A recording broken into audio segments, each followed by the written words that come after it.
नमस्कार साथियों, आपका स्वागत है एक बार फिर से नए वीडियो में। और आज इस वीडियो में बात करेंगे ईपीएस पेंशनर्स के लिए एक और बड़ी अपडेट है। जैसा कि अगर बात करें, बहुत सारे ऐसे नए कर्मचारी हैं जिनको पता नहीं है कि उनका पेंशन कैसे कैलकुलेशन होगा। अगर आप प्राइवेट सेक्टर में काम करते हैं और ईपीएफओ के माध्यम से आपका पैसा कट रहा है, तो ऐसे में आपको यह जानना जरूरी है कि आपका पेंशन कितना बनेगा, आपको कितने साल तक नौकरी करनी है और कितना मिनिमम आप काम करेंगे तभी आपको यहाँ पर पेंशन बनेगी। पूरी जानकारी इस वीडियो में हम जानेंगे। भारत सरकार की तरफ से प्राइवेट सेक्टर के लिए यह एक बड़ा जो कि स्कीम है जो सरकार द्वारा शुरू किया गया है, क्योंकि यहाँ पर अगर प्राइवेट सेक्टर की बात करें तो यहाँ पर आपको भी एक पेंशन जो सरकार की तरफ से दी जाती है वो आपको मिलनी चाहिए। तो न्यूनतम पेंशन कितनी है और आपको पेंशन कितनी मिलनी चाहिए, ये भी हम इस चर्चा में इस वीडियो में बात करेंगे। वीडियो के अंत तक बने रहिएगा। चैनल पर पहली बार विजिट कर रहे हैं, चैनल को सब्सक्राइब कर लीजिएगा। देखिए फ्रेंड्स, अगर हम बात करें तो रिटायरमेंट के बाद इनकम जारी रहे, इसके लिए प्राइवेट जॉब करने वालों के लिए ईपीएफओ में निवेश किया जाता है। जो सरकार की तरफ से आपका फंड जो बनता है वो आपकी बेसिक सैलरी का आपका 12% आपके सीधे बैंक अकाउंट में, और यहाँ पर नियोक्ता और जो आपकी कंपनी है उसके माध्यम से भी आपको 12%, यानी कुल मिला के आपको यहाँ पे 24% का कटौती होता है। और जो इसमें से कुछ धनराशि जो होती है वो आपको वापस मिल जाती है, और कुछ धनराशि जो है वो आपको 60 साल या 58 साल की उम्र के बाद आपको पेंशन के तौर पर दी जाती है। तो फ्रेंड्स, यहाँ पर पूरे डिटेल में समझेंगे, क्योंकि यहाँ पर सरकार तरफ से ईपीएस पेंशन जो आपको उपलब्ध कराया जाता है, अभी फिलहाल में जो दिया जा रहा है वो आपको 1000 रुपये मिनिमम पेंशन दी जा रही है, जो कि इस महंगाई के दौर में अगर बात की जाए तो बहुत ही कम है। क्योंकि यहाँ पर जो प्राइवेट सेक्टर में काम करते हैं, खुद का पैसा उनका जमा है, फिर भी उनको वो धनराशि नहीं मिल पाती है। तो यहाँ पर हम बात करेंगे आपको कितनी मिनिमम पेंशन मिलनी चाहिए, इसका कैलकुलेशन आप कैसे करेंगे, और नए फार्मूले के तहत यही आपको पेंशन दी जानी चाहिए। तो फ्रेंड्स, अगर बात करें, एक मुश्त राशि और मासिक पेंशन लाभ आपको यहाँ पर दिया जाता है। ईपीएफओ यूजर के मन में एक सवाल बना रहता है कि उन्हें रिटायरमेंट के बाद कितनी पेंशन मिलेगी। तो आज हम आपको यहाँ पर फार्मूला के माध्यम से कैलकुलेशन करके बताएंगे तो आपको मिनिमम पेंशन कितनी मिलनी चाहिए। क्या आपको पता है कैलकुलेशन का फार्मूला क्या है? तो इसके लिए आपको बता दें कि ईपीएफओ में पेंशन का लाभ तब मिलता है जब आप लगातार 10 साल तक आप ईपीएफओ में योगदान करते हैं।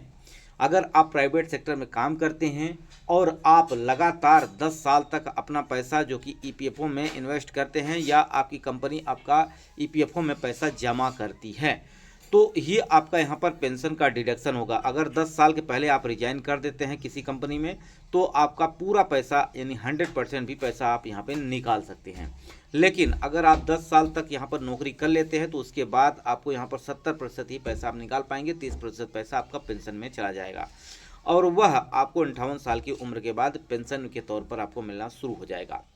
तो यहाँ पर आपको मिनिमम 35 साल की सर्विस भी होनी चाहिए, ये भी आपको ध्यान रखना है अगर आपको पेंशन लेना है। पेंशन कैलकुलेशन करने का फार्मूला अगर बात की जाए तो है आपके औसत सैलरी गुणित यहाँ पर पेंशनेबल सर्विस बटे यहाँ पर 70, आपको ये कर लेना है।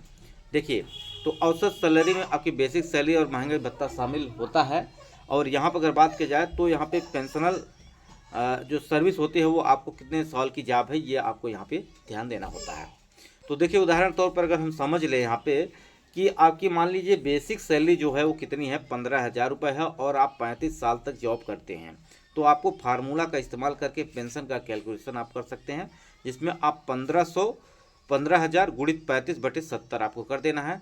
यहाँ पे 35 और 70 ये क्या हो जाएगा, कट जाएगा, आपका आ जाएगा 1/2, और 15 को 2 से भाग करेंगे तो 7,500 रुपये। ये मिनिमम पेंशन की जो सरकार की तरफ से पेंशन देनी चाहिए वो यही है, क्योंकि यहाँ पर इसके लिए बहुत सारे पेंशनर्स मेरे भाई जो हैं वो लगातार प्रोटेस्ट भी कर रहे हैं, और उनकी मांग है कि मिनिमम जो पेंशन रखी जाए वो 7500 रुपये ही रखी जाए। लेकिन अभी सरकार ईपीएस 95 के तहत अगर बात की जाए तो मिनिमम पेंशन जो रखा गया है वो 1000 रुपये रखा गया है।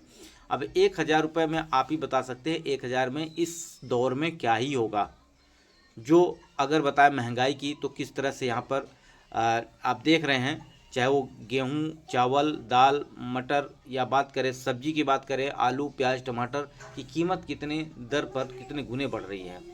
तो ऐसे में सरकार को भी सोचना चाहिए। हालांकि मैंने आपको फार्मूला बता दिया है कि इस तरह से आप अपना कैलकुलेशन कर सकते हैं, और आपको इतनी पेंशन मिनिमम मिलनी ही चाहिए। इस फार्मूले को अप्लाई करके आप अपना पेंशन का कैलकुलेशन खुद से कर सकते हैं। आपको अपना बेसिक सैलरी आपको पता होगा कितनी है, और उस बेसिक सैलरी से आप अपना और कितने साल की जॉब है वो कैलकुलेशन करके निकाल सकते हैं। आपको अभी पेंशन कितना मिल रहा है ये कमेंट बॉक्स में जरूर बताइएगा, क्योंकि ईपीएस पेंशन जो पेंशनर्स हैं उनको मिनिमम पेंशन दी जा रही है 1000 रुपये से शुरुआत की जाती है। तो ऐसे में आप कमेंट जरूर करके बताइएगा कि आपको पेंशन कितनी मिल रही है, ताकि मैं आगे आने वाले वीडियो में उसका भी पूरा डिटेल आपको बता सकूँ। ठीक है फ्रेंड्स। तो ईपीएफओ में अर्ली पेंशन की अगर बात की जाए तो यहाँ पर सुविधा उपलब्ध कराया जाता है। जैसे में 58 साल के बाद यूजर्स को पेंशन मिलना शुरू हो जाता है। 50 साल की उम्र में अर्ली पेंशन का ऑप्शन सेलेक्ट किया जा सकता है। हालांकि इसमें हर 4% की कटौती होगी। उदाहरण के तौर पर अगर आप 56 की उम्र में अर्ली पेंशन का ऑप्शन सेलेक्ट करते हैं तो आपको 4% की कटौती के बाद मूल राशि में 92% ही पेंशन के तौर पर दिया जाएगा। देखिए, अर्ली पेंशन का भी ऑप्शन दिया गया है, लेकिन अगर आप अर्ली पेंशन पहले लेना चाहते हैं, यानी पेंशन आप अपनी जो रिटायरमेंट है उससे पहले लेना चाहते हैं, तो आपकी जो पेंशन है उसमें से हर जो कि 4% की यहाँ पे कटौती के बाद ही आपको यहाँ पर पेंशन दी जाएगी। तो फ्रेंड्स, ये वीडियो आपको कैसा लगा कमेंट बॉक्स में जरूर बताइएगा। इसके अलावा आपके मन में क्या प्रश्न है ये भी आप कमेंट करके बताइएगा। देखिए, ईपीएफओ में कितना करना होता है योगदान, ये यहाँ पे समझ लीजिए। नए यूजर्स के लिए महत्वपूर्ण है। जो यूजर्स पहले से ही इस योजना के बारे में जानते हैं या इनका लाभ ले रहे हैं तो उनके लिए तो ज़्यादा बड़ी बात नहीं है, उनको सारी जानकारी पहले से भी है।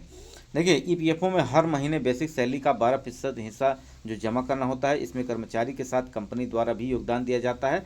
ईपीएफओ के फंड में अगर बात की जो जमा राशि सरकार द्वारा ब्याज मिलता है, इस फंड में जमा राशि को रिटायरमेंट के बाद 75% एकमुश्त जो कि आपको धनराशि वापस कर दी जाती है, और 25% जो होता है वो आपको हर महीने पेंशन के तौर पर दिया जाता है। यानी आपका खुद का पैसा है, लेकिन पेंशन मिनिमम आपको मिल रही है वो 1000 रुपये, वो आप यहाँ पे देख सकते हैं। अब जितने ज़्यादा दिन नौकरी करेंगे, जितना आपका यहाँ पे पेंशन कटेगा, जितना आपका सैलरी बेसिक से कटेगा, उतना ही ज़्यादा आपको यहाँ पे पेंशन मिलने वाली है। लेकिन अब यहाँ पर जो पेंशनर्स हैं उनकी मांग ये है कि उनका पैसा जो है वो जो भी है जमा है, लेकिन कम से कम उन्हें 7000 रुपये पेंशन, 7500 रुपये मिलना चाहिए। ठीक है। लेकिन यहाँ पर बहुत सारे ऐसे पेंशनर्स हैं जो पूरी नौकरी नहीं करते हैं, उस दौरान का जो फार्मूला के हिसाब से पेंशन आती है वो कम बनती है। लेकिन मिनिमम अगर पेंशन शुरुआत हो जाती 7500, तो आपको 7500 सरकार देगी ही देगी। जैसा कि अभी हाल फिलहाल में 1000 रुपये आपको मिनिमम दिए जा रहे हैं।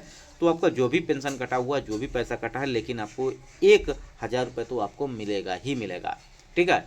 लेकिन यहाँ पर जिन पेंशनर्स के डिडक्शन ज़्यादा हुए हैं उनको यहाँ पर थोड़ा सा समस्या है, क्योंकि उनको पेंशन सबके बराबर ही मिल रही है। तो ऐसे में आपका कमेंट क्या है कमेंट बॉक्स में जरूर बताइएगा। आपकी अभी हाल ही फिलहाल में पेंशन कितनी है ये भी आप कमेंट करिएगा, ताकि आगे आने वाले वीडियो में पूरी डिटेल के साथ चर्चा कर सकें। वीडियो यहीं समाप्त करते हैं। नमस्कार, जय हिंद, जय भारत।